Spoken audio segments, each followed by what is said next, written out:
Loh, kok dipotong? Saya kan gak ada motong. Ya, lanjut. Jangan jual-jual Yohanes 13:13 sama saya, gak berlaku. Jadi gini, imperatif present itu contohnya begini. Alfi, saat di maghrib ya, dalam suatu hari, pada saat masuk waktu maghrib, Ibu Alfi kedapatan bahwa Alfi memanjat pohon kelapa misalnya, udah di atas di pucuk. Waktunya bertepatan dengan sholat maghrib tuh, orang lagi azan. Terus Ibu Alfi nih ngomong gitu, ya Allah nak, ngapain kau panjat pohon kelapa? Itu bentuk suatu imperatif present atau suatu bentuk kekagetan seseorang, di mana sesuatu yang supreme atau maha kuasa itu tersebutkan, Bang. Bukan berarti dia menunjukkan bahwa Alfi itulah Tuhan atau Alfi itulah Allah, tapi apa? Itu bentuk kekagetan seseorang. Perhatikan aja, kalau baca dari atas ke bawah, di sana itu kondisinya Thomas itu kaget, Bang. Di sana itu kalau aku sebutkan ya, kok Thomas kaget gitu. Nah, kalaupun dijual Yohanes 13:13, humes ponete meho didaskalos kaiho krios kai kalos legete imigar. Yang dipanggil Kyrios itu bukan cuma Yesus. Filipus pun dipanggil Kyrios. Pemilik keledai yang dipinjam murid Yesus pun dipanggil Kyrios. Dalil. Gitu. Dalil. Saya tadi bawa dalil ke sini. Dalil. Biasa buka. Mau apa? Imperatif present. Yang ada atau yang mana? Yang ada tadi menyebut Petrus itu sebagai Kyrios. Oke, aku paparkan. Baik, Bang, besarkan layarku. Aku pakai googling sebentar. Tahan ya. Oke. Aku senang nih kalau sampai kan belajar Yunani sampai kan. Gini Bang, berarti ada Kyrios, ada gini. Berarti ada Kyrios, ada Theos kan? Karena di situ ada dua. Ada Kyrios Tuhan, ada Theos Allah. Berarti ada dua nanti situ. Gak ada Allah di sana. Di sana ilah, gak ada Allah di sana. Yang ada ilah. Oh, bisa saya tunjukkan? Nanti saya tunjukkan ya. Gini. Oke. Aku kasih, kalau Anda misalnya menjual Yohanes 13:13, bentar ya. Ini masih blur nih. 13:13. Mana di sini Yohanes 13:13? Oke. Begini. Anda nggak percaya kalau di sana dikatakan ilah bukan Allah? Di mana itu? Kamu tahu nggak ayat yang saya buka tadi di mana tadi? Tahu Yohanes 20:28 kan? 28-29 kan? Betul. Kita buka. Santai Anda. Gak ada di sana Allah, yang ada itu ilah. Oh, ya lanjut. Oke, aku butuh Alkitab Muqaddas, aku butuh Perjanjian Baru. Kita ke Perjanjian Baru. Hati-hati ya. Hati-hati, karena Anda membawakan bahasa Arab. Injil Yohana 20, baca ya. Injil Yohana atau Injil Yohanes pasal 20 ya, Gospel of John chapter 20 in Arabic. Kita ke 28. Ajaba Tuma ya. Wa qala lahu Rabbi wa ilahi. Enggak ada alahi di sini. Enggak ada Allahku di sini. Kok ambil pula dari bahasa Arab? Kalau dari bahasa Ibrani tadi Abang ambil. Oke, bisa lah. Mana ada kata Allah? Enggak ada kata Allah di dalam bahasa. Enggak ada kata Allah di dalam bahasa Yunani. Oke, enggak ada kata Allah dalam bahasa Yunani, ya adanya Theos. Coba terus kalau ada Theos kenapa kau pakai kata Allah? Itu imperatif present. Gini inspirasi. Imperatif present adalah suatu bentuk kalimat kekagetan seseorang apabila dia mendapati suatu kondisi yang di luar daripada kendali dia tuh. Contoh. Kan aku udah kasih contoh tadi. Misalnya nih, emakku kedapatan bahwa perutku bocor nih gitu, entah kena sajam apapun. Terus emakku ngomong nih, ya Tuhan, ya Allah, kenapa kau nak? Emangnya emakku bilang aku tuh Allah, aku tuh Tuhan? Kan gak gitu cuy. Itu tuh Thomas kondisinya kaget, sama seperti emakku melihat perutku bocor gitu. Itu imperatif present. Makanya belajar dulu kaidah bahasa. Nah, yang ku sampaikan tadi, loh, kok ketawa? Oke, gini bang. Berarti abang menyatakan bahwa Yohanes 20 ayat 28 sampai 29 ini adalah kalimat kaget, betul? memang Thomas itu kaget di situ. Aduh, gimana sih? Udahlah, ini ketinggian ilmunya, udahlah. Ikuti aja maunya dia. Artinya diam, biar nyambung, biar cepat. Artinya ikuti aja ini anak. Thomas bisa melihat Tuhan, ya udah ikuti aja. Berarti yang dilihat tuh Thomas itu adalah Tuhannya Thomas. Iya, udah ikuti aja. Berarti kita sepakat Yesus itu Tuhan, oke? Ya ikuti aja. Iya, kalau gitu kan udah clear. Iya, Yesus itu. Kau yang sepakat aja sendiri, kita ikuti daripada ribut. Yesus itu Kyrios. Iya, Yesus itu Kyrios. Nah, habis itu waktu Thomas melihat Yesus adalah Tuhan, pas pulang ke rumahnya, apakah ibunya mengakui anaknya Tuhan? Gimana? Mengakui. Berarti Yesus pulang ke rumah, Tuhan kok pulang gitu ya? Gitu. Oke, saya jawab. Nah, ntar dulu. Pas pulang, pas pulang, Bu, minta air minum. Panggil adiknya, anak adiknya Yesus. Siapa sih namanya? Yakobus. Ambilkan air minum, Tuhan kita mau minum. Iya, Mak. Nah, dikasih air minum Tuhan minum. Haus. Habis itu tidur. Jangan main, jangan berisik, Tuhan lagi tidur. Begitu kira-kira dalam rumah ya. Bisa saya jawab? Iya, silakan. Bisa. Waktu Yesus tidur, apakah Yesus Tuhan? Silakan dijawab. Oke, Pak dosen. Kalau Yesus itu di rumah, apakah dia juga diakui Maria Tuhan? Memang diakui Maria sebagai Tuhan, tapi ada tapinya. Ingat bahwa walaupun Yesus itu sang Mesias atau sang Juru Selamat atau Tuhan. Kok Mesias sih Tuhan? Oke. Tetapi Tuhan. Oke, kan langsung dipotong-potong kan. Ya, kalau kau bilang Mesias, Tuhan dong. Iya sama. Oke. Mesias bukan Tuhan. Oke, Tuhan. Beda. Oke, Tuhan. Tuhan, ya. Walaupun Maria itu mengakui atau percaya bahwa Yesus itu Tuhan, tetapi perlu juga kita tahu bahwa sebagai manusia Yesus itu adalah anak dari Maria, begitu. Jadi kadang diperlakukan sebagai anak, kadang juga diperlakukan sebagai Tuhan. Cukup. Kapan Maria memperlakukan anaknya sebagai Tuhan? Kapan Maria memperlakukan anaknya sebagai manusia? Silakan. Oke, gini. Abang pernah mendengar Yesus mengubah? Saya tidak pernah mendengar suaranya Yesus. Nggak pernah kan? Nggak pernah. Oke, mungkin saya ceritakan. Ya, silakan. Ketika Yesus dan ibunya menghadiri sebuah pesta pesta di Kana. Iya, pesta di Kana. Nah, bukan di kiri kan? Bukan, nggak ada. Di Kana. Ya, di Kana terus. Oke. Nah, di situ kekurangan anggur. Nah, apa kata terus nih? Bunda Maria menyuruh Yesus mengubah air menjadi anggur. Ya, hal yang nggak bisa dilakukan oleh seorang manusia biasa disuruh oleh Bunda Maria. Tetapi apa kata Yesus? Namun waktuku belum tiba, katanya. Walaupun Yesus mengatakan begitu, tetapi dia mengubah air menjadi anggur. Oke, cukup. Cukup. Tuhan disuruh. Pertanyaannya adalah. Iya, Bang. Pertanyaannya adalah, waktu itu Bunda Maria menganggap anaknya sebagai manusia atau sebagai Tuhan? Tuhan. Berarti yang datang ke pesta adalah Tuhan. Ya, betul. Berarti orang-orang banyak di pesta itu bisa melihat Tuhan. Bisa, karena Tuhan itu memang datang sebagai manusia. Cukup. Berarti waktu di pesta Bunda Maria menganggap anaknya Tuhan. Nah, saat kapan Maria menganggap anaknya manusia? Saat kapan menganggap? Oke, saat Yesus disalib. Nah, seharusnya. Ini jangan salib dulu, habis pesta kan pulang ke rumah nih, ya kan? Nah, pulang ke rumah, apakah Yesus tidur?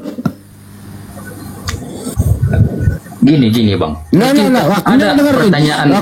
Waktu pulang ke rumah udah malam hari, dengerin dulu. Waktu pulang ke rumah udah malam hari, Yesus tidur. Waktu Yesus tidur, Bunda Maria menganggap yang tidur adalah A. Tuhan, B. manusia. Kan ini pertanyaan SD, entah gimana. Kan nggak mungkin Yesus nggak tidur. Oke lah, gantilah pertanyaan bang. Saya ulang pertanyaannya ya. Pulang dari pesta, tentu kan capek tuh. Atau tidak lah, harus sekali. Oke. Atau dengerin dulu. Bertanya Pak dosen. Dengerin dulu. Pulang dari pesta, kan dia Tuhan tuh pulang dari pesta. Pulang dari pesta, pulang ke rumah sama ibunya. Sampai di rumah, Yesus tidur. Kan capek, istirahat, tidur. Pertanyaannya, waktu Yesus tidur, Bunda Maria menganggap yang tidur adalah A. Tuhan, B. manusia. Jawab. Bingung jawabnya. Di pesta dia Tuhan, pulang ke rumah masih Tuhan kah atau bukan lagi Tuhan? Busera kau jawabnya, busera. Wah, ini saya bukan. Nggak, gue ikuti kemauanmu ini loh. Gue ikuti kemauanmu, gue bikin nyaman. Nah, ayo. Oke. Ketika Yesus itu tidur, terus ketika Yesus tidur, Yesus adalah A. Tuhan, B. manusia. Gini bang, gini, biar saya jawab kan? Biar saya jawab dulu. Walaupun Yesus itu makan, tidur, berdoa, dia memang manusia. Selain manusia, dia juga itu Allah gitu. Jadi, pertanyaan saya adalah yang tidur manusia, dia manusia, dia Allah, dia manusia, dia Allah. Memang pertanyaan saya adalah yang tidur adalah A. manusia, B. Tuhan, C. keduanya. Duanya. Jadi Tuhan bisa tidur? Bisa. Ya, pertanyaan selanjutnya, waktu Tuhan tidur, siapa yang menjaga alam semesta? Waktu Tuhan tidur, siapa yang menjaga alam semesta? Dia sendiri. Bagaimana dia tidur? Aduh, busera kau jawabnya. Lanjut. Busera. Oke, busera gini kan? aja Pak dosen. Saya bertanya ke Pak dosen. Bisa? Sama Alfi aja, sama Alfi bertanya silakan. Enggak, saya bertanya dulu Pak dosen, biar saya uji dulu Pak dosen ini, bisa? Sama Alfi bertanya sini. Nah, Kalau bagian bertanya ke Alfi aja, nggak apa-apa. Enggak, Alfi persilakan abang bertanya. Ketawa dulu, inspirasi gue. Saya tadi mau bertanya sama Bang Andi. Inspirasi aku ketawa dulu bentar ya. Awas lu, Bang. Lu ganggu gue ketawa, gue siram lu. Yang ganggu gue bertanya, awas lu. Bertanya aja Bang, inspirasi silakan. Oh, berarti ke Bang Pak dosen nggak bisa ini? Bisa ketawa. Jangan ganggu gue. Iya, Pak dosen nanti ketawa. Kau pun lagi ketawa gara-gara Tuhan tidur, itu loh. Enggak, gini Bang, inspirasi. Kami kan rame di sini. Nanti barangkali Pak dosennya bisa. Pak Peta nih tidur ini. Nanti kalau misalnya Pak dosen mau jawab atau Ustaz Alif, Bang Blender, Bunda Rahma, kan kami rame di sini nih, santai aja Bang, santai. Bertanya apa? Saya santai ini. Dari tadi pun saya santai kan, kayaknya saya ada apa-apa. Iya, bertanya apa? Jangan tidur kalau inspirasi. Nanti nggak tahu kok kalau tidur, nggak sadar. Kalau tidur nggak bisa berbuat apa-apa. Jangan tidur ya. Oke. Bertanya apa Bang? Oke, gini Bang Alpi, saya mau bertanya nih kan.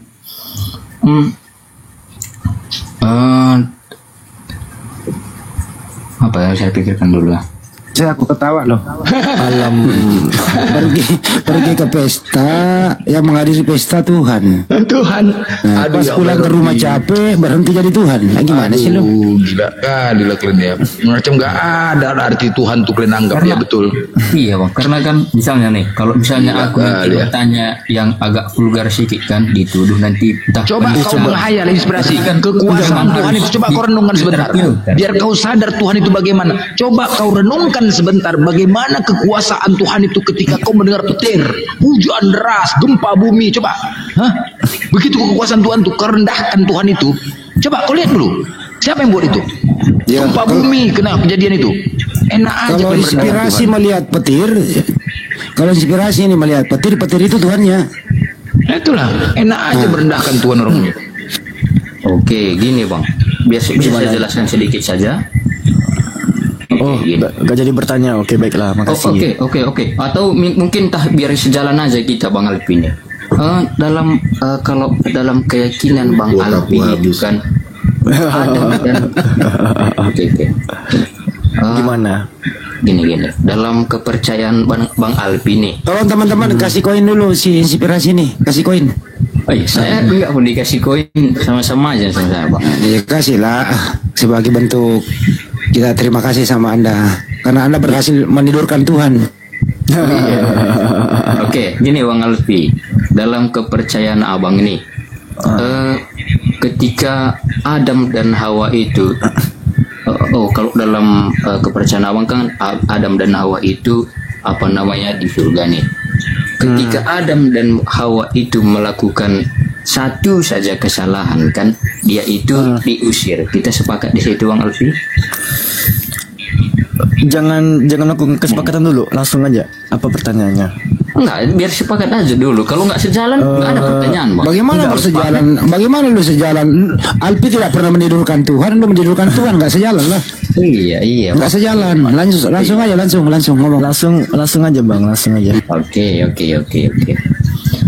Saya nih, kalau konsep keselamatan dalam Islam itu bagaimana kini tuh kalau menurut dari Bang Alpi sendiri? Nah, seperti yang saya tahu kan, ketika jangan disimpulkan, bertanya aja. Ini dari agama saya jelaskan sedikit. Mungkin Abang jelas, Abang Alpi pula nanti jelaskan dari agama Abang. Gini. Ya. Kalau dalam lu kalau menjelaskan agamamu nanti kena pertanyaan lagi lu. Enggak usah dulu. Enggak. Ini satu aja sini. Saya sebentar aja ini. Oke. Kalau dalam kami, satu dosa saja itu sudah layak manusia itu dibuang ke alam maut, gitu. Apa buktinya? Ketika Tuhan menyuruh Adam dan Hawa, jangan kau makan buah ini, apalagi menyentuhnya. Ketika Adam dan Hawa melakukan satu kesalahan saja, itu langsung dibuang dari. Mati dia, enak aja kau, mati, enak aja kau dibuang. Mati dia makan buah itu, marah aja kau. Oke, mati. Abang sebenarnya apa sih pertanyaannya? Tadi lari ke Adam terus ke dia nanya pertanyaannya, kesimpulan pertanyaannya di Alfi gini loh. Berapa harga cabai di pasar itu kesimpulan pertanyaannya. Satu-satu Bang. Oke. Jangan ditimpa-timpa gitu. Begini Bang. Apakah mungkin dengan hanya mengandalkan perbuatan baik kita nih, kita bisa layak lagi bersama-sama dengan Allah yang suci itu? Begitu Bang Alfi. Bang, bagaimana kalau konsep keselamatan dalam Abang itu gitu? Oke, konsep keselamatan dalam Islam itu simple. Innama ta'buduna min dunillahi ausana, yang disembah manusia selain Allah adalah berhala. Itu satu. Lalu dua, Nabi Muhammad berkata, kullu ummati yadkhulunal jannah illa man aba. Seluruh umat Nabi Muhammad itu akan masuk jannah, masuk surga kecuali yang enggan. Terus apa lagi soal Adam dan Hawa? Adam dan Hawa ya itu melakukan pelanggaran, tapi di dalam konsep Islam para nabi itu maksum Bang, dia itu dijaga dari dosa. Nabi Adam itu memang melakukan pelanggaran, tapi dia tidak terdakwa sebagai seorang yang bersalah, apalagi seorang yang berlaku dosa. Nah, aku pengen tahu nih Bang, ya sebelum kita lebih jauh membahas soal konsep dosa tadi, Bang Inspirasi, kita tektokan aja sebentar Bang. Buka mic-nya. Oke. Apa tuh? Di dalam iman kekristenan, apakah Yesus satu-satunya manusia yang tidak berdosa? Apakah Yesus satu-satunya manusia yang tidak berdosa? Betul. Oke, satu lagi. Apakah upah dosa adalah maut? Betul sekali. Oke. Sejak kapan Elia dan Henok merasakan maut? Mengalami maut, silakan. Oke, sejak kapan Elia dan Henok? Karena dia itu diakui Allah itu sebagai orang yang percaya. Sejak kapan Elia dan Henok mengalami maut? Kalau memang mereka itu mewariskan dosa Adam dan dosa adalah maut upahnya, sejak kapan Elia dan Henok merasakan maut? Oke, kalau untuk itu bisa saya jelaskan? Upah dosa adalah maut. Oke. Elia dan Henok berdosa? Berdosa. Di mana dosanya? Sejak kapan dia merasakan maut? Silakan. Oke, gini Bang Alpi. Perlu kita ketahui apa itu maut. Maut itu ketika kita mati nanti roh kita itu dibuang ke dalam neraka. Orang itu percaya kepada Yesus, dia satu-satunya jalan menuju Bapa. Berarti orang itu tidak akan pernah mengalami maut. Gitu. Iman tanpa perbuatan itu adalah nol. Jadi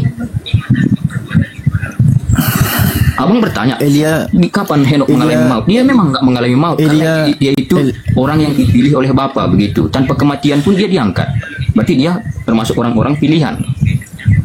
Loh, tapi upah dosa adalah maut. Betul. Elia dan Henok berdosa. Sejak kapan dia merasakan maut? Karena dia dianggap oleh Bapa itu sebagai orang yang benar. Kalau begitu Bang, kenapa harus ada karya keselamatan dengan menumbalkan anak manusia, anak Maria, sementara Elia dan Henok saja bisa, cuman modal dipilih sebagai orang yang benar, semua manusia itu terlepas dari maut. Satu lagi Bang, Abang tampaknya seorang Protestan. Di dalam kitabnya Katolik, di dalam kitab Tobit pasal ke-12 butir yang biasa jawab dengan satu-satu dulu Bang. Nanti udah banyak kali pertanyaan, bingung saya menjawabnya. Tadi coba pertanyaan pertama tadi. Iya, sebenarnya doktrin untuk menghapus dosa modal-modal darah ini dari siapa sih gitu? Nah gini Bang ya, di dalam kitabnya Katolik, kitab Tobit pasal 12 butir yang ke-9. Modal kalau Katolik saya nggak tahu itu, mungkin ada yang tengok ini Al-Hasir. Iya, Al-Hasir 14 kami terbukti Bang. Kalian itu tidak bersatu sebenarnya. Kalian itu terpecah gitu. Al-Hasir 14 catat ya kawan-kawan ya. Allah tuh udah bilang terpecah pula. Loh memang. Di dalam kitab-kitabnya Yahudi, ya, di dalam kitab-kitabnya Yahudi, Bang, di dalam kitab-kitabnya Yahudi dan kitab-kitabnya orang Katolik, kitab Tobit pasal 12 butir 9, kamu dengan bersedekah akan terlepas dari maut dan akan puas dengan umurnya. Setiap dosa akan terhapus oleh sedekah dan kamu akan merasa puas dengan umurnya. Itu Tobit, Bang. Itu perjanjian. Itu bisa kitabnya Yahudi aja, Bang. Nah, konsep daripada yang kalian sebut sebagai konsep keselamatan ya, dengan bermodalkan darah anak manusia yang dicurahkan di atas tiang, itu dari mana sih asalnya gitu? Ya modal sedekah aja bisa menghapus dosa kan gitu. Iya, gini Bang, biar saya jawab. Tadi kenapa, ini yang pertama tadi yang saya ingat, kenapa Henok itu diangkat ke surga? Tapi dia nggak percaya sama Yesus nih. Nah, perlu kita garis bawahi bahwa ketika pada zaman dulu, ketika orang melakukan dosa itu, dia itu melakukan kurban bakaran untuk menyatakan perdamaian kepada Bapa. Itu sebelum Yesus datang. Jadi apa yang dilakukan Henok itu, mungkin dia melakukan kurban bakaran dan juga Bapa berkenan kepada dia sehingga dia diangkat. Data apanya Bang? Kalau kurban nggak perlu lagi data. Henok, memang orang Yahudi pada dulu melakukan kurban. Henok melakukan kurban bakaran itu di mana? Gini Bang, setiap orang Yahudi tadi kan kita fair-fairan main data. Aku kan bisa nih tampilin Tobit 12:9. Sementara Anda kan menolak, gak apa-apa lah. Cuman di dalam kitabnya Katolik dan kitabnya orang Yahudi yang menggunakan Tobit, menghapus setiap dosa dan berlepas dari maut itu hanya modal sedekah Bang. Gak harus pakai darah-darah tuh.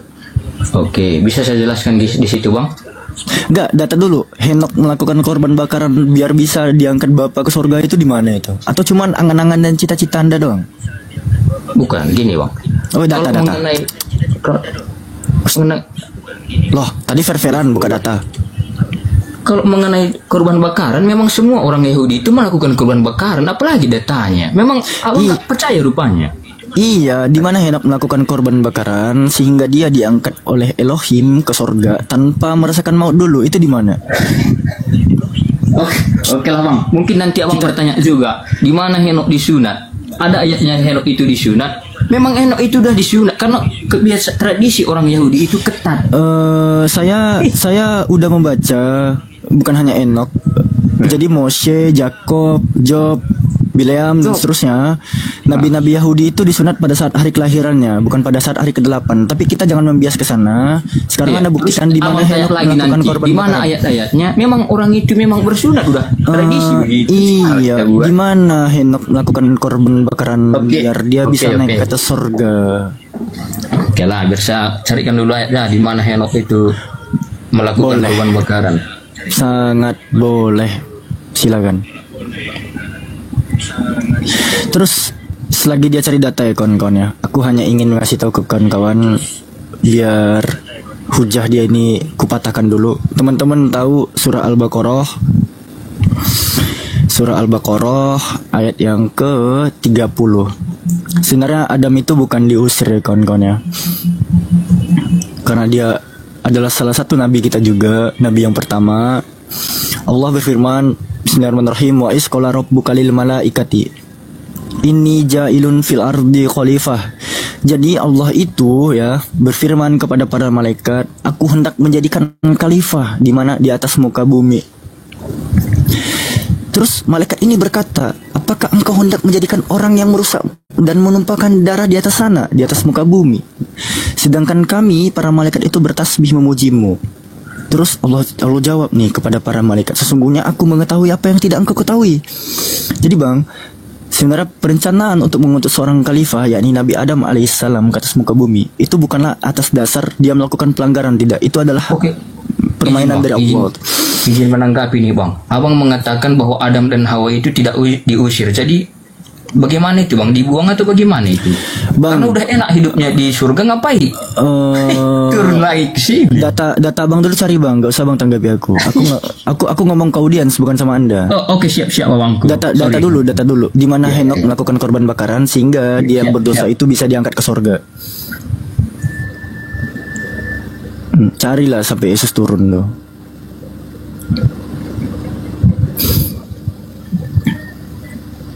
Gak bisa bang, aku meskipun bukan Bible berjalan, insya Allah aku Muslim gak mudah-mudah dibodohi lah.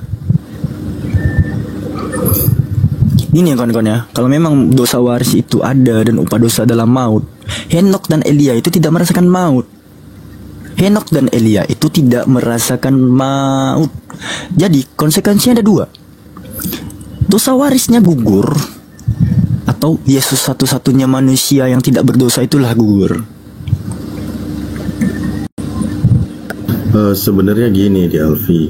Ya silakan Sat. Berkaitan dengan kisah Nabi Adam mengenai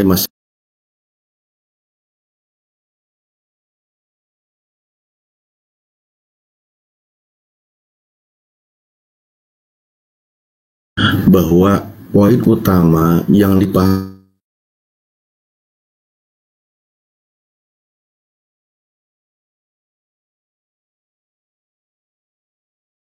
bagaimana ketika Allah melarang untuk mendekati pohon khuldi, ya Nabi Adam melanggarnya kan gitu.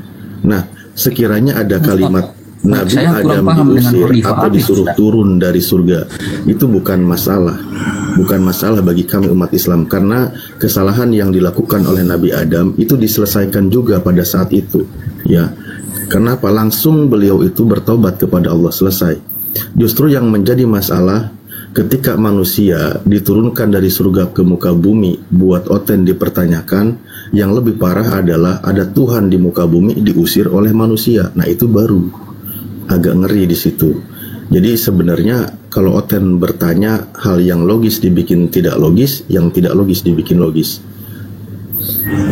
Itu aja sih. Masya Allah. Siap. Terima kasih Limu Ustaz. Inspirasi masih ditunggu ya datanya ya. Henok melakukan korban bakaran sehingga dia manusia yang berdosa itu naik ke surga tanpa merasakan maut. Iya, konsekuensinya dua. Kalau nggak dosa warisnya itu terpatahkan doktrinnya, atau Yesus satu-satunya manusia tanpa dosa itu, itulah yang terpatahkan doktrinnya. Gak ada lagi mau lari kemana. Jurus gereja kalian tuh udah habis di sana tuh. Mau menggunakan jurus melayang-layang di atas air pun nggak akan dapat itu. Sampai Yesus turun, silakan cari dalilnya. Oke, gini bang. Memang gini bang. Data kan ya, data ya. Dari tadi kita beli data ya. Abang membuat perjanjian kan ya. Oh kita main data nih. Oke. Saya kan nyimak dari awal abangku. Data dulu bang. Jangan jadi gini dulu. Datanya dulu bang. Ada di sini bang gitu. Cepat. Oke. Bisa saya dengarkan dulu lah. Saya kan kalau orang bicara saya dengarkan. Saya dengarkan lah dulu. Abang ngomong sama Bang Blender, aku dari tadi nggak ada ganggu loh bang. Aku malah lebih enak dengar abang ngomong sama Bang Handi. Oh kita pakai data ya, oke siap. Wih seru nih bang, inspirasi nih pakai data. Bang. Ini masa abang mulai dengan jadi begini sih? Abang mulai dengan jadi begini. Datanya bang di sini bang, Alfi di sini Vi gitu.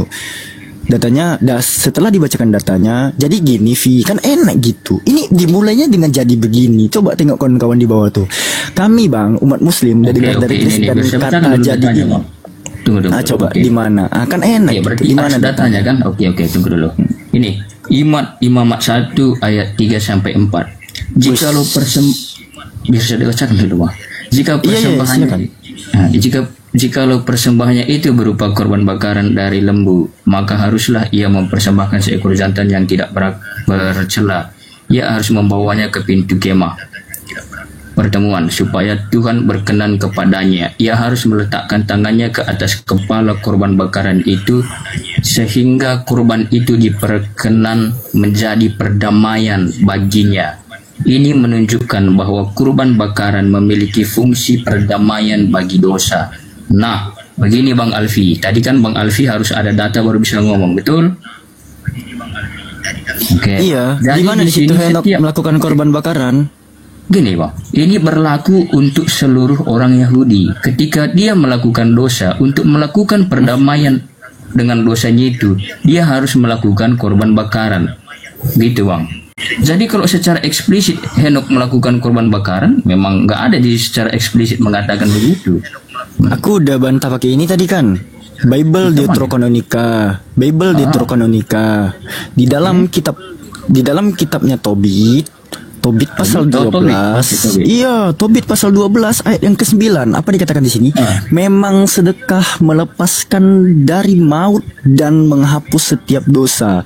Orang yang melakukan sedekah akan menjadi puas dengan umurnya. Jadi tanpa korban bakaran, abangku, ya, di dalam keimanan Protestan, mohon maaf.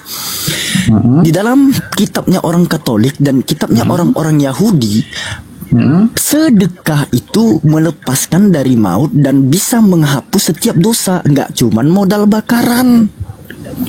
Coba. Jadi ya bisa saya tanggapi Bang. Jangan berlindung di balik denominasi, silakan. Gini Bang Alfi.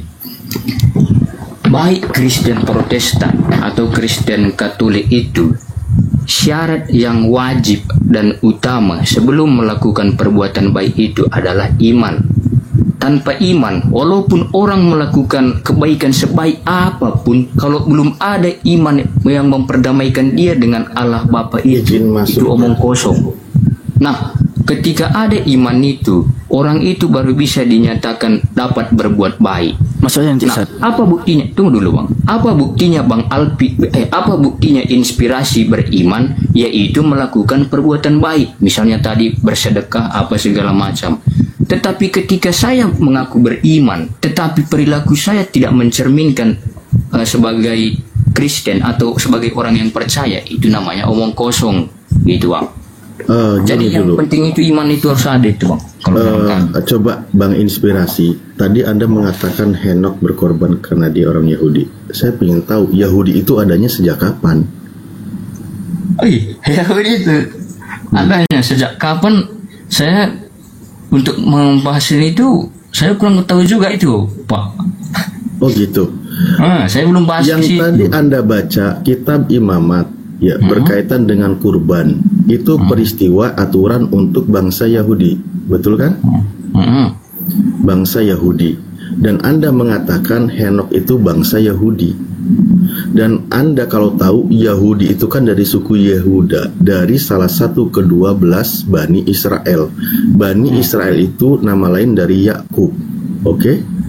Nah, Yakub ini punya ayah namanya Ishak, punya ayah lagi namanya Ibrahim atau Abraham. Sementara Henok dan Elia jauh sebelum Abraham, atau peristiwanya sebelum Yakub, sebelum Bani Israel.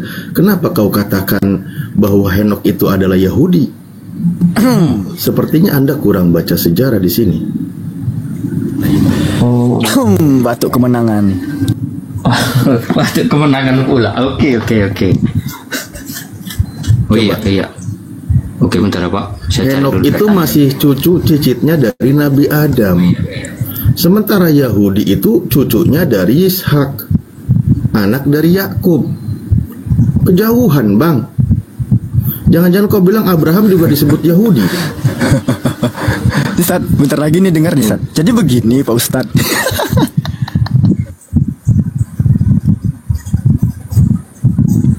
Jadi begini. Oke, Pak Ustaz. Memang di sini saya salah di sini. Dalam hal mengenai Henok begitu, dalam kurban tadi begitu. Iya, kan betul. Saya kalau memang salah mengakui begitu. Saya memang kurang baca sejarah di sini. Ya, mantap. Berarti itu juga yang saya pelajari nanti, jadi topik saya nanti. Oke. Kalau begitu, kita jangan jauh ke Henok, ke Abraham. Berarti kan artinya tidak ada pembahasan kurbanot bagaimana yang dilakukan oleh bangsa Yahudi. Tapi mereka dulu, sudah Pak, sebelum orang Yahudi ada, walaupun pas Abraham juga dulu, itu sudah ada harus ada korban bakaran perdamaian antara manusia dengan Allah. Walaupun memang belum ada orang Yahudi, tetapi kurban itu sudah ada sejak Abraham. Oh iya, saya baru tahu. Oh iya. Serius mau diperdalam lagi nih? Wih, jauh tuh, Sat. Silakan, Sat. Alfi kasih ruang, Sat. Oke, lanjut. Saya memang di sini memang kalau ada memang saya yang salah, di situ juga lah jalan saya belajar gitu, Pak Ustaz. Lanjut, kalau memang ada salah lagi. Ya oke. Enggak, sekarang kembali poinnya. Ketika membahaskan Kristen itu mengenalnya dari bangsa Yahudi, lalu nanti ada Nasrani kan gitu. Jadi keyakinan keimanan Abraham itu, mereka itu disebut apa?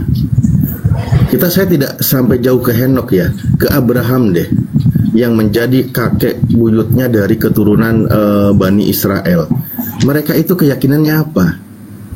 Abraham ini agamanya apa? Agamanya, Pak Ustadz, kalau agamanya itu, kalau dulu itu belum bisa dibilang, kayaknya belum bisa dibilang agama, Pak Ustadz, karena dulu kan misalnya tergantung kepercayaannya begitu, pada Allah siapa dia percaya. Dulu kalau menurut saya sekarang ini memang agama itu memang belum ada dulu begitu kalau menurut saya. Iya, dia bukan Yahudi, bukan ya? Kalau Yahudi seperti yang Ustadz tadi memang bukan gitu, Pak Ustadz. Tapi memang dari situ keyakinannya bukan Yudaism ya. Keyakinan bukan Yudaism dan juga bukan Kristen, apalagi kan gitu. Betul. Benar kan? Lalu keyakinan dia itu apa? Kalau keyakinan dia itu yang pasti dia itu percaya kepada Allah pencipta langit dan bumi ini, gitu Ustaz. Dan juga dia percaya kepada Mesias yang akan datang begitu. Alamak, nah disinilah memang terputusnya narasi tentang keagamaan, keimanan yang ada di dalam Kristen. Makanya di dalam Al-Quran disebutkan, Bismillahirrahmanirrahim, Makana Ibrahimu Yahudian wala Nasronian walakin kana hanifam muslima wa makana minal musyrikin. Jadi agama yang berkelanjutan itu hanya satu dari zaman Nabi Adam sampai akhir zaman. Nabi Ibrahim bukan seorang Yahudi, bukan juga seorang Nasrani, akan tetapi sebagai Muslim yang hanif. Disebutnya Muslim. Islamlah yang punya jawaban. Semuanya, bahkan di dalam surah Al-Hajj ayat terakhir, semuanya mereka itu disebut sebagai Muslim, orang yang berserah diri kepada Tuhannya. Kami umat Islam juga disebutnya sebagai Muslim, artinya kami semua sama. Sementara untuk Kristen tidak ada, tidak bisa di sana. Maka disebut sebagai agama baru jadinya nanti. Mau mengatakan Yahudi nggak bisa. Ya? Kan gini Pak Ustadz. Kalau dalam segi agama kita bandingkan kan, bukannya Kristen lebih dulu ada daripada Islam, kok Pak Ustadz bilang juga Kristen agama baru? Kristen lebih ada daripada Islam yang diajarkan oleh Nabi Muhammad. Oke, betul. Sekarang Abraham agamanya apa? Udah seperti kan yang udah saya sampaikan tadi, dulu memang belum ada keagamaan, tapi yang ada itu kepercayaan. Aliran kepercayaan kayak orang.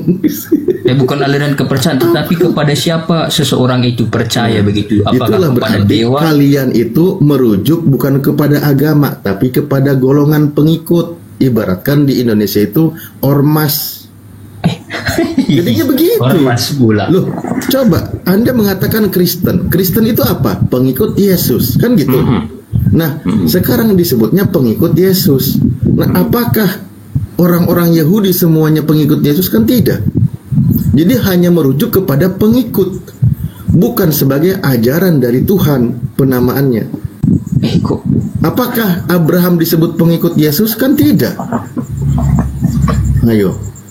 Tapi ketika disebut sebagai muslimun, orang yang berserah diri kepada Tuhan Sang Pencipta alam semesta. Semua para nabi itu sama, muslim, sebagaimana kami muslim.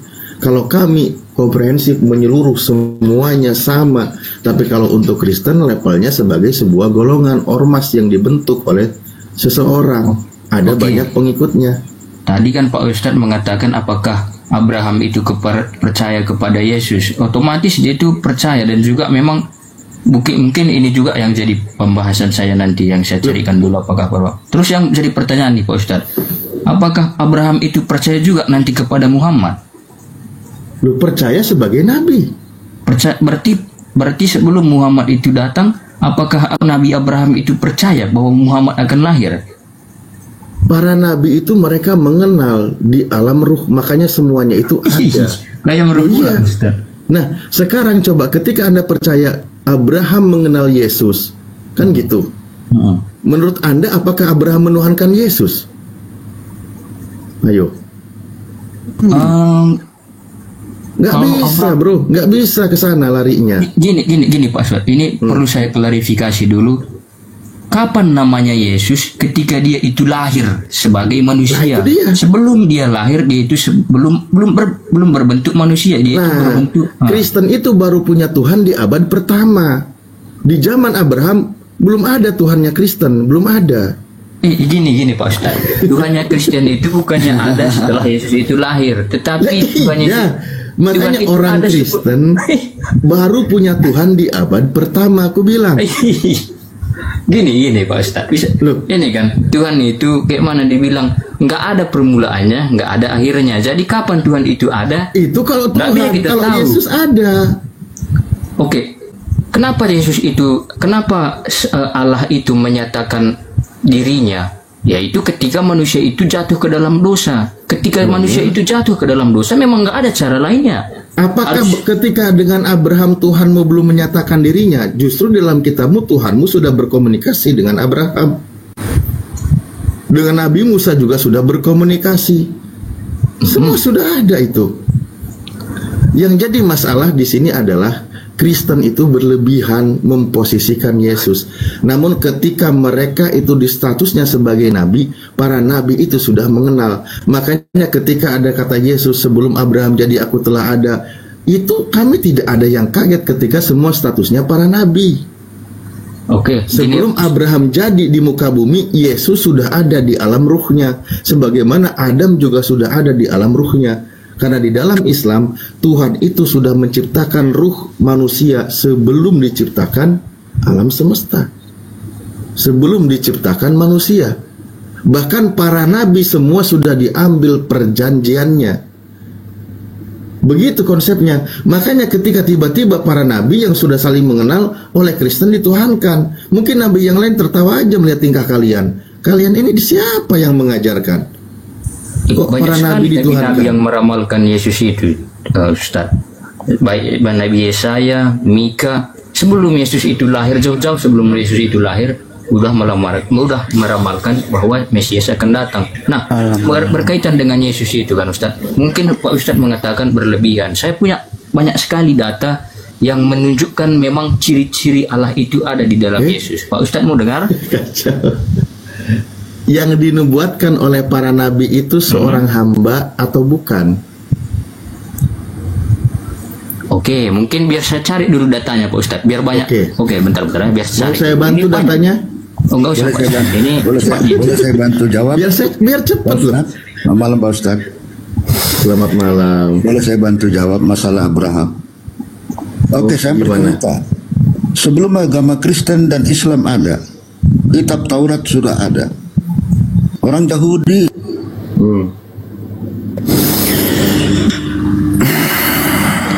soal Abraham di Keluaran 3 ayat 6 disebut, akulah Allah Abraham, Allah Ishak, Allah Yakub. Keluaran 3. Tuhan Abraham bukan Allah Ishak. Tuhan Abraham, salah ngomong lu. Akulah Tuhan Allah Abraham, Tuhan Ishak dan Tuhan Yakub. Baru agama Kristen lahir, ada. Yesus pun mengulangi perkataan. Baik Pak Ando, kita fokus pada dalil ya. Oh, berarti di situ nggak ada Ismail gitu Pak Ando? Oke. Sebutkan Ismail. Ya. Oke. Baru Yesus lahir. Kristen ada. Yesus pun mengingatkan perkataan. Nah, oke. Pak Ando, Anda tadi sudah mengutip kitab ya, kitab di Perjanjian Lama. Lalu posisi Yesus di hadapan Tuhannya Abraham itu siapa? Oke, Anda tahu nggak? Mute terus. Oke. Kita TikTok ya, kita TikTok. Tadi Anda mengutip Tuhannya Abraham, Ishak dan Yakub dan seterusnya. Nah, posisi Yesus di hadapan Tuhannya Abraham itu sebagai apa? Saya mau bicara. Ya, silakan bicara. Yesus sendiri pernah berkata, aku sudah ada sebelum Abraham. Yohanes 8 ayat 5. Gak nyambung ini mah. Tunggu dulu. Gak main apa ini tunggu gak nyambung. Tunggu. Mau muntah gue dengerin soal lu. Gak nyambung. Saya bantu kasih dalil ya. Pak Handi ini. Nih. Ini saya bantu kasih dalil. Saya tampilkan aja lah ya. Tadi kan Anda mengutip Tuhannya Abraham, Tuhannya Ishak, Tuhannya Yakub kan gitu. Nah, sekarang Yesus di hadapan Tuhannya Abraham, Ishak dan Yakub itu siapa? Kan itu yang jadi pertanyaan saya kan? Oke. Nah, kita lihat. Pak Ando monitor. Aku di mute Pak, terus Ya, jadi nggak bisa. Oke, jangan di mute. Oke, ini membantu Anda ya. Saya bantu. Ini kita Anda sendiri. Tidak perlu dibantu. Saya membacakan dalil ya. Oke. Itulah pada saat Musa bertanya kepada Tuhannya, siapakah aku? Aku adalah aku. Lalu orang Musa menyebut Elohim Yahweh. Pada saat Tuhannya berkata, akulah Allah, Allahmu, Allah Abraham, Allah Isa, Allah. Nah, Yesus itu di hadapan Tuhannya Abraham. Saya langsung baca aja ya, karena Anda nggak berani baca. Allah Abraham atau Tuhannya Abraham, Ishak dan Yakub adalah Tuhan nenek moyang kita.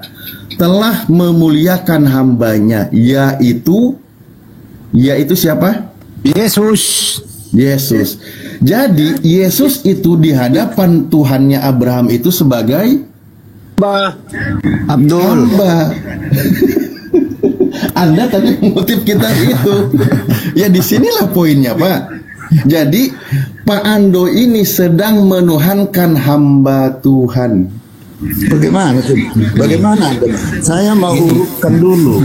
Gak usah diurut, datanya ada perkataan itu di Matius 22 ayat 30. Gak usah lari ke Matius, ini datanya ada. Tuhanmu itu hambanya apa? Abraham Musa itu berbahasa Ibrani. Udah lu tidur di atas pohon. Kesel gue sama lu, gak nyambung dari tadi. Inspirasi lanjut. Jadi Alif, Yesus itu Abdul Ilah ya? Iya. Hamba Tuhan ya. Yesus Abdul sebagai hamba bagi Allah. Atau Abdullah, hamba Allah. Tidak ada masalah. Cuman Kristen itu menuhankan hamba Tuhan. Kan poinnya di situ. Oke, coba dulu tunjukkan dulu ayat yang tadi sekali lagi, Pak. Tunjukkan Ustaz. Kurang puas. Bentar. Iya, kurang puas saya. Saya tengok dulu. Oke, baik. Makanya kan tadi saya tanya, yang lucu adalah kalian menuhankan hamba Tuhan. Ketika saya tanya Tuhannya Abraham siapa, nah disitulah kalian tidak akan menemukan jawaban. Coba baca. Bisa biar saya jelaskan di sini bisa Pak? 1 menit baca aja. Baca dulu baru jelaskan. Udah saya baca. Oke, saya baca dulu. Allah Abraham, Ishak dan Yakub, Allah nenek moyang kita telah memuliakan hambanya yaitu Yesus yang kamu serahkan dan tolak di depan Pilatus walaupun Pilatus berpendapat walaupun Pilatus berpendapat bahwa ia harus dilepaskan. Pertanyaannya adalah Yesus di sini sebagai Tuhan atau sebagai hamba? Oke, bisa saya jawab? Ya, A Tuhan, B hamba. Kan? Nanti Pak dosen saya tanya, diam. Saya ulang lagi ya. Sesuai data yang telah kamu baca, Yesus di sini adalah A hamba, B Tuhan. Bisa saya jelaskan Pak? 1 menit. Jangan dijelaskan, jawab aja A atau B. Ini bukan kayak Islam gini Pak. Kalau A saya yang baca ya. Di Kristen itu nggak bisa. Tuhan Abraham, Ishak dan Yakub, nenek moyang kita telah memuliakan hambanya yaitu Yesus. Pertanyaannya di sini, Yesus sebagai hamba atau sebagai Tuhan? Silakan. Tinggal kasih aja saya waktu menjelaskan. Siap itu Bapak tanggapi. Tidak perlu dijelaskan, tinggal jawab doang. Kecuali pertanyaan saya, tolong jelaskan. Enggak minta penjelasan. Dijawab di sini, Yesus itu sebagai apa? Hamba dari Tuhan. Ini kan biar saya jelaskan. Siap itu bisa Bapak tanggapi. Kamu nggak menjelaskan, malah mengaburkan. Saya nggak pernah mengaburkan. Coba kan baca, coba di sini Yesus sebagai apa ya, terserah lu. Silakan. Oke. Gini Pak.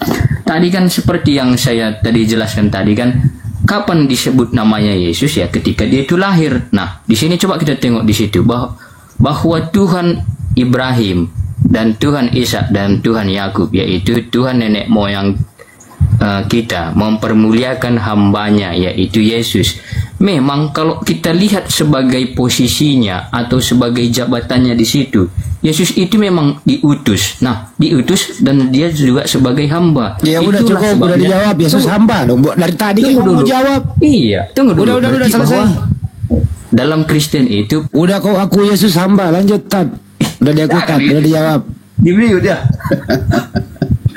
Gini ya, Pak, dalam Kristen itu percaya Yesus itu sebagai Tuhan, Nabi, dan juga imam besar perantara antara manusia dengan Allah. Begitu Pak. Iya, itu kepercayaan. Seandainya Anda di sini menuhankan pohon beringin, menuhankan, saya tidak akan masalah itu. Sebagaimana Anda mengatakan Yesus itu adalah Tuhan, silahkan. Itu pernyataan iman Anda. Tapi permasalahannya adalah di dalam kitabmu tertulis demikian. Apakah yang kau imani sejalan dengan apa yang tertulis di dalam kitabnya? Apakah imanmu itu sejalan atau tidak? Jadi kitab ini tujuannya untuk apa, fungsinya? Iya, itu memang fungsinya itu datang sebagai hamba yang tadinya sebagai yang maha kuasa menurunkan diri. Suci. Gitu. Ini fungsinya apa ini kitab?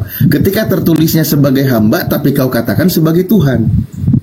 Iya, Tuhan itu merendahkan diri begitu Pak. Malah sebagai Tuhan datang sebagai manusia. Iya, memang kalau dijelaskan kepada orang tak percaya memang dianggap kebodohan, tapi memang itu Pak. Tanya. Coba kalimatnya pahami. Di sini ada Tuhannya Abraham, Tuhannya Ishak, Tuhannya Yakub. Tuhannya Abraham, Tuhannya Ishak dan Yakub memuliakan hambanya, yaitu Yesus. Yesus itu di hadapan Tuhannya Abraham sebagai hamba. Iya, tapi kita tengok dulu konteksnya. Di situ kan konteksnya pas di Pilatus itu. Pas penyalipan Yesus itu konteksnya. Jadi memang dia itu sebagai hamba di situ. Terserah kau. Posisinya Yesus itu di hadapan Tuhannya Bani Israel itu, di hadapan bangsa Israel, bangsa Israel, bahkan kakek moyangnya Israel, dia itu sebagai hamba. Makanya tidak ada istimewanya. Makanya ketika Kristen menuhankan, orang Yahudi itu tertawa aja melihat tingkah kalian. Jadi kesimpulannya adalah Tuhannya Kristen, hambanya Tuhannya Bani Israel. Nah itu. Kalau itu memang pendapat Bapak, memang saya kan bukan pendapat saya, datanya ada.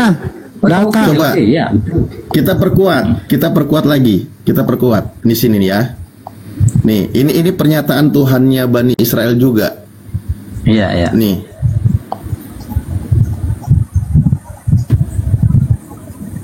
Ada bunyi begini, inilah hamba pilihanku dan kekasihku yang berkenan kepada hatiku, maka aku akan membubuhkan rohku ke atasnya. Kita lihat terjemahan baru lebih singkatnya. Yang ingin, lihatlah, itu hambaku yang kupilih, yang kukasihi, yang kepadanya jiwaku berkenan. Yang berfirman di sini kan Tuhan, betul? Betul nggak? Nah, yang menjadi hamba Tuhan di sini siapa? Bentar, bisa buka juga dari sini Pak. Itu ayat berapa itu? Karena saya bantu merikopnya ya. Perlu juga ditengok. Saya bantu. Nih. Enggak, biar di ayat mana itu rupanya? Matius 12. Matius 12 ayat nomor 18. Bentar. Nih, perikopnya ini Bang, saya bantu Bang. Itu, bentar ya. Perikopnya Yesus hamba Tuhan ya. Yesus hamba Tuhan. Iya, memang tadi kan memang sudah saya kasih tahu Yesus itu merendahkan diri sebagai hamba. Saya bilang memang pas, memang gitu memang. Yesus itu hamba Tuhan. Tuhannya merendah nggak? Ya bukan, yang rendah itu hamba, bukan Tuhan. Kau ini gimana sih? Kenapa kau pelintir isi ayat kitabmu? Iya, betul. Loh, Yesus hamba Tuhan. Di sini ada dua pribadi, ada hamba, ada Tuhan, betul? Betul. Yang hamba siapa? Yesus. Yang Tuhan siapa? Kedua-duanya Tuhan, Pak. Oke, gini Pak. Sih, Bang? Oke, gini. Misalnya untuk simpelnya gini aja, Pak. Misalnya kan baptislah mereka dalam nama Bapa, Anak. Nah, di sini ada pertanyaan. Kok berarti siapa di situ Bapa? Ya Allah Bapa. Yaitu, siapa Bapa di situ itu Anak? Tuhan, ya Yesus. Yang berarti mengutus Yesus yang mana sebagai Tuhan? hamba. Memang dua-duanya Tuhan. Di sini ada berapa Tuhan ini? Nomor 15 ada berapa Tuhan? Memang Tuhan itu satu hakikat, ada 3 pribadi begitu. Aduh, Enggak. masuk Di sini ada hamba, di sini ada Tuhan. Ada berapa Tuhan? Di situ ada 2 pribadi. Saya nggak nanya pribadi, ada berapa Tuhan? Iya, ada 2 pribadi.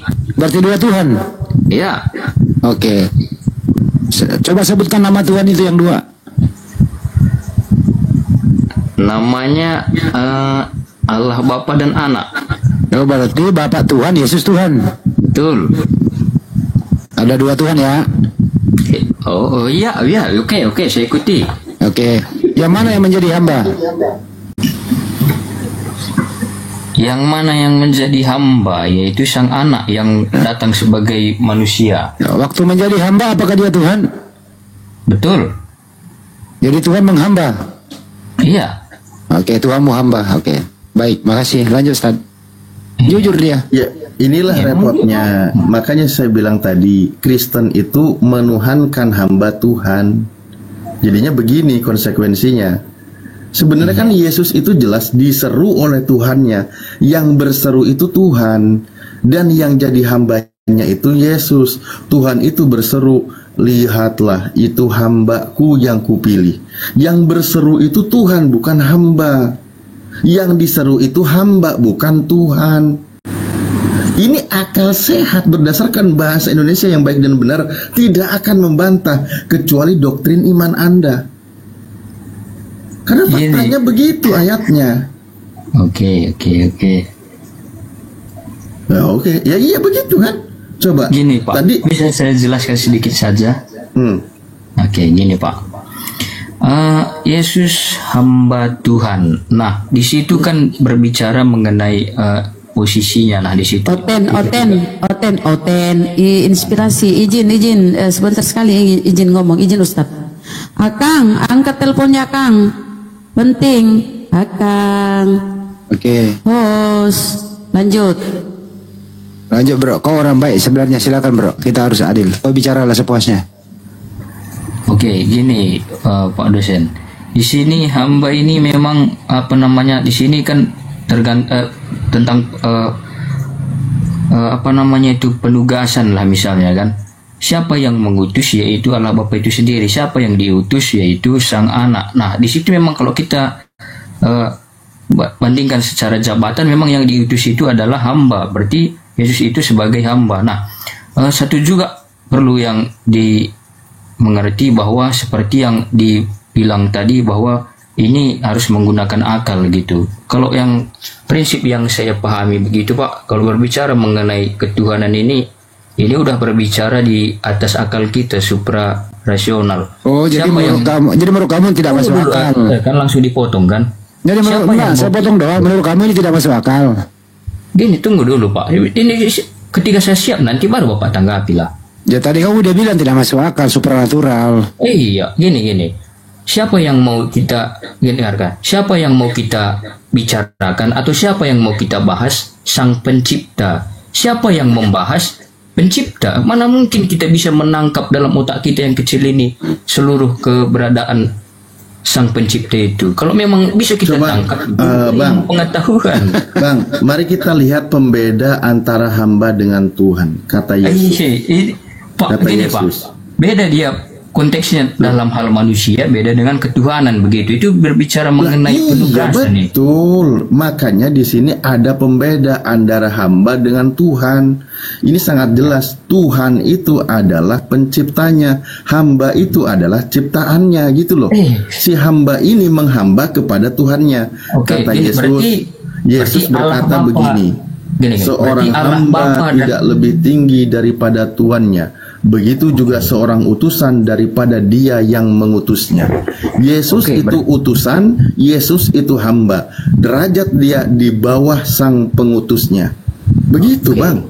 Berarti kalau kita tengok dari sisi manusia, berarti Allah Bapa dan Allah Anak itu, Allah Bapa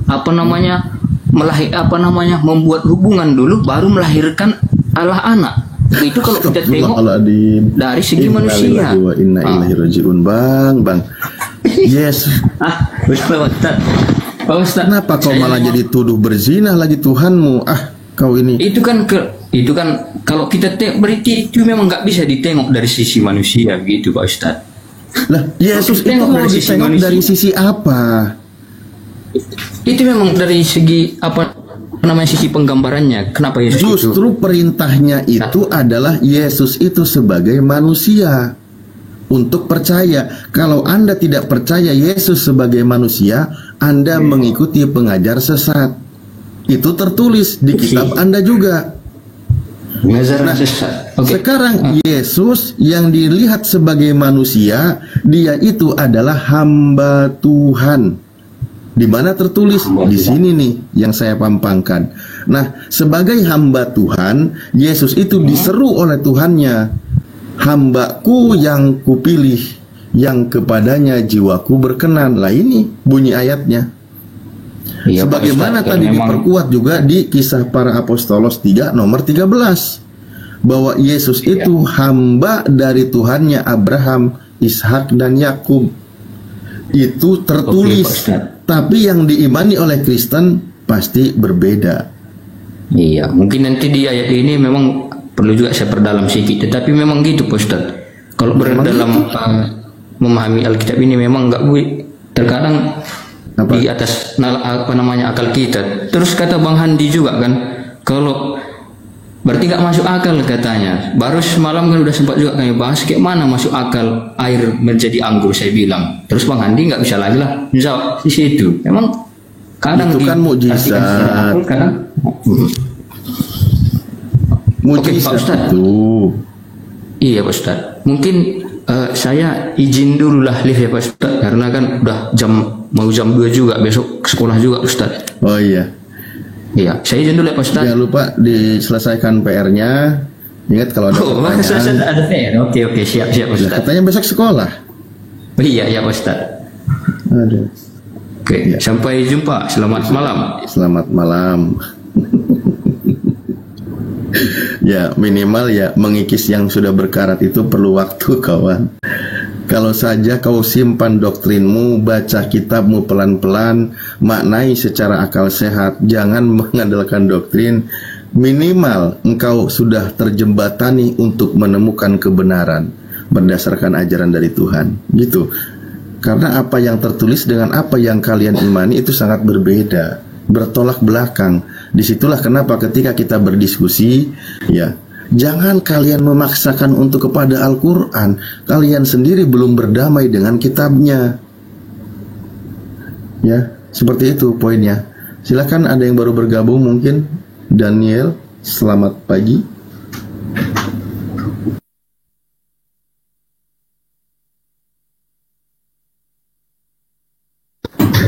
Ya, begitu ya. Lucu memang. Menuhankan seorang hamba Tuhan yang dipilih, yang dikasihi, udah hamba Tuhan, lalu dijadikan sebagai ajang penebusan dosa dengan mati terkutuk di kayu salib, lalu dituhankan. Di mana akal sehatmu? Berpikirlah, coba berpikir, ya, jangan mengandalkan doktrin buta gitu. Kita tahu, kita paham, bisa jadi kalian itu berdasarkan dari keturunan. Anda menjadi Kristen memang bawaan dari keluarga keturunan luhur. Tapi tidak ada salahnya kalian belajar. Sebagaimana kami umat Islam juga belajar. Ketika Anda berani membuka diri untuk menemukan kebenaran, sedikit saja kau buka hati kalian, insya Allah akan menemukan kebenaran, jalan, jembatan untuk menuju kebenaran yang hakiki. Gitu. Cik, Tan, izin. Yes. Bang Kores, Assalamualaikum warahmatullahi wabarakatuh. Waalaikumsalam. Waalaikumsalam warahmatullahi wabarakatuh. Ya teman-teman, tolong di follow akun Bunda Mila ya, Bunda Mila Los Angeles, tolong di follow dulu teman-teman. Yang 4,2K ini silakan di follow, nanti ada kuis dari Bunda Mila teman-teman. Apa itu kuisnya saya juga nggak tahu kuisnya apa ya. Yang penting kita mau bagi-bagi rezeki, mau bagi-bagi sodakoh buat kalian semuanya. Silakan di follow dulu ya, yang 4, sekian. Silakan di gaspol, di follow dulu. Mumpung Bang Kores lagi tidur, silakan di follow. Kontennya udah nggak ada Australia. Ya udah. Ini Daniel ini siapa ini? Daniel ini siapa? Orang. Hamba Tuhan bukan? Hamba Yesus.